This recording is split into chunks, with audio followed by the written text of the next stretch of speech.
नमस्कार. तर आज इराणमधील भारतीयांना निर्देश देण्यात आलेले आहेत. कारण काय तर ट्रम्प यांच्या धमकीनंतर भारताचे हे एक मोठे पाऊल असे तिथे जे भारतीय लोक आहेत त्यांच्यासाठी आहे.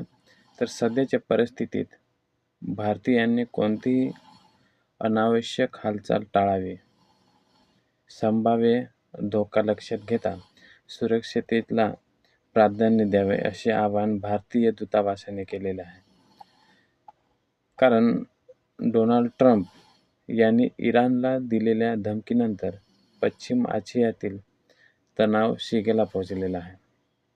तर या पार्श्वभूमीवर भारत सरकारने इराणमधील भारतीय नागरिकांसाठी महत्त्वाचे निर्देश जारी केलेले आहेत.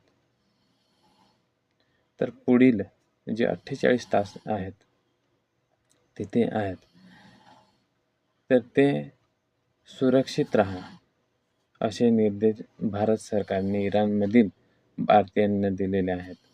कारण हॉर्मुझ समुद्रधुनी न उघडल्यास मोठ्या हल्ल्याचा इशारा हा डोनाल्ड ट्रम्प यांनी इराणला दिलेला आहे. इराणसाठी आजची रात्र ही काळ रात्र ठरू शकते. कारण इराणचे नामोनिशाण मिटू अशी धमकी डोनाल्ड ट्रम्प यांनी आज दिलेली आहे.